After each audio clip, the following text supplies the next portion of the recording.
اعوذ باللہ من الشیطان الرجیم بسم اللہ الرحمن الرحیم۔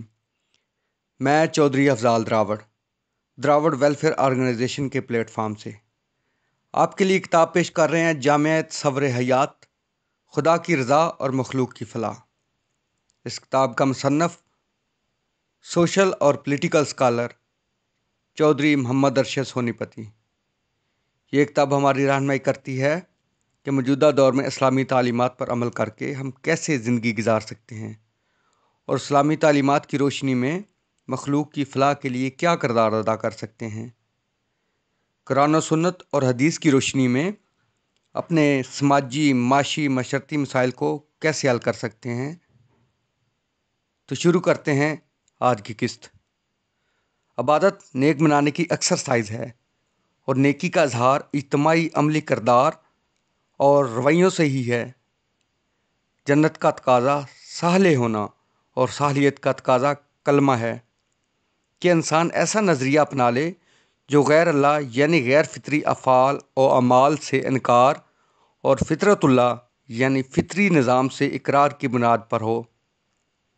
یعنی صالحیت کا معیار ہے جو ہر دور کے سیاسی، معاشی، اقتصادی اور معاشرتی نظاموں کو پرکھنے کی کسوٹی ہے۔ نظریہ توحید پر مبنی ہر عمل میں کامیابی اور پریشانیوں سے نجات کے لیے ایک ایک تسبیح صبح و شام کا مشورہ دیتا ہوں۔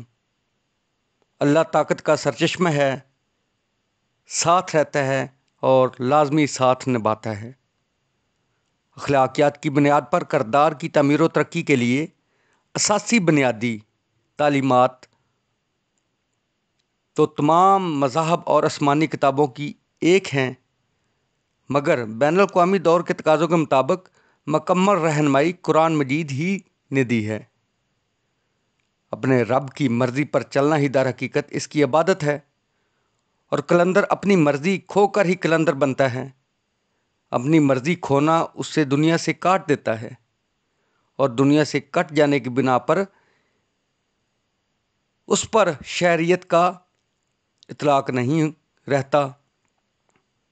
عبادت و ریاضت کا تصور انسانوں کو عاجزی اختیار کرنے کی وجہ سے انسانیت یعنی خدمت خلق کا وصف اور بڑی طاقت کے سب کچھ کر سکنے، ساتھ ہونے اور ساتھ نبھانے پر اعتقاد اور بھروسہ، حوصلہ ضبط اور مشکل حالات اور مصائب سے نمبرد آزما ہونے کی طاقت پیدا کر دیتا ہے۔ انسان ضرورت مند اور مدنیت تباہ ہونے کی وجہ سے منفیت کی طرف جا سکتا ہے۔ اس لیے اعوذ باللہ میں نفس کے غالب ہو جانے کے اندیشے کے تحت اللہ کی پناہ مانگی گئی۔ ہم ایسے کاروباری ٹھہرے کہ کاروبار کی طرز پر ہمارے ہاں عبادت کو بھی مقدار اور اعداد و شمار میں ناپا جانے لگا۔ میں رب کریم کی محبت میں مستغرق ہو کر یعنی کہ ڈوب کر نماز میں فرائض پر عمل پیرا ہونے کی تلقین کرتا ہوں۔ بے شک ہمیں رسول حضرت محمد صلی اللہ علیہ وسلم خاتم النبیین ہی کی پیروی کرنی چاہیے کہ انہوں نے فرائض کو تو فرض سمجھا، باقی اس کے علاوہ تو ان کے لیے نفلی عبادت تھی۔ جیسے انہوں نے فرض سمجھ کر نہیں ادا کیا، نفلی عبادت کو ضروری قرار دے کر بوجھ بنا دینا فرائض میں کوتاہی کا سبب بنتا ہے۔ صوفیہ کرام عبادت کے فرائض کی نسبت بھی دلوں کے ٹوٹنے اور جڑنے کے معاملے کو زیادہ اہمیت دیتے تھے۔ خوب غور رکھتے تھے کہ کسی کا دل نہ ٹوٹ جائے۔ دراصل ہماری عبادت سے رب تعالیٰ کی شان عالی پر کوئی فرق نہیں پڑتا، اور اس کی چاہت تو ہے ہی انسانیت کی خیر خواہی کے لیے۔ بے شک احکامات الہیہ کا مقصد مفاد عامہ ہی ہے۔ غریب لوگوں کی بھوک کو محسوس کرنے کا نام روزہ ہے، مگر اساس کا اندازہ تو افطاری کے دسترخوان سے ہی ہو جاتا ہے کہ غریب لوگوں کی بھوک کا احساس ہوا یا صرف اپنے پیٹ کا۔ لہذا بھوک اور بھوکوں کا احساس نہ ہونا ظاہر کرتا ہے کہ یہاں تو رمضان بھی ایسی رسم ہے جو امیروں کی آپس کی دعوتوں اور ذائقوں کے تبادلوں کا اہتمام ہے۔ ہمارا مذہبی طبقہ روزہ رکھنے کی فضیلت تو سناتا ہے، مگر روزے کے مقصد کے تحت ان میں خود میں بھی احساس دکھائی نہیں دیتا، بلکہ رمضان کے مقدس مہینے کے بہانے خوب مال بٹورتا ہے، یہاں تک کہ رمضان میں تو ان کی چاندی ہو جاتی ہے، جسے اپنے لیے وہ برکت کا نام دیتا ہے، اور غریبوں کی ابتر حالت اور غیر منصفانہ طبقاتی تقسیم کو ان کی تقدیر کہہ کر اپنی ذمہ داریوں کو ان کے مسائل کے ساتھ نہیں جوڑتا۔ گناہ اور ثواب کا تصور عام ماحول کو ٹھیک رکھنے کا ہے، مگر حقیقت میں گناہ نقصان ہی کو کہا جاتا ہے، اور ثواب فائدے کو اگر نقصان نہ ہو تب دنیا میں کچھ بھی گناہ نہیں۔ مگر بہت ساری الہامی حکمتوں تک سائنس یعنی کہ عقل کا پہنچنا ابھی باقی ہے۔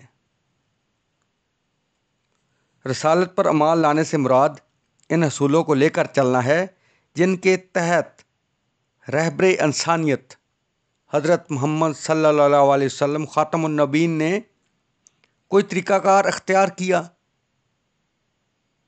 معیار و مقدار دونوں ایک دوسرے کے ساتھ نہیں ہو سکتے، کم مقدار پر ہی اعلیٰ معیار قائم کیا جا سکتا ہے۔ اسی طرح عبادت کے لحاظ سے نوافل کی مقدار بڑھا لینے سے گنتی تو پوری ہوگی، مگر اپنے رب کی طرف یکسوئی کے ساتھ توجہ مبذول نہیں رکھ سکو گے اور عبادت میں مزہ نہیں آئے گا۔ عبادت میں مزہ ہو تو تب ہی عبادت ہوتی ہے، روٹین کے طور پر گنتی پوری کرنا عبادت نہیں۔ ہماری عبادت ہماری اپنی اصلاح کے لیے تو ضروری ہے، مگر دوسروں کو کچھ فائدہ یا نقصان نہیں دیتی۔ یعنی کہ جو ہم عبادت کرتے ہیں وہ ہماری اپنی اصلاح ہوتی ہے، ہم اللہ تعالیٰ کی عبادت کرتے ہیں، لیکن فلاح انسانیت کو وہ فائدہ نہیں دیتی، اور دوسروں کو فائدہ عبادت کے نتیجے میں تعمیر ہونے والے اچھے رویے سے ہی ہوتا ہے۔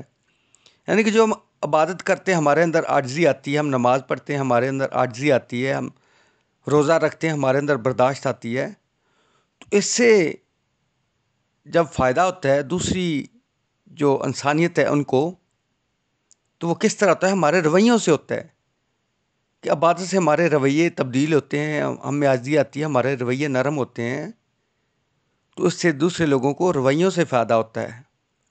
غلطی پر معافی منگوانے کی خواہش نہیں ہونی چاہیے، بلکہ تکبر ٹوٹنے اور آئندہ غلطی نہ دہرانے کی خواہش ہونی چاہیے۔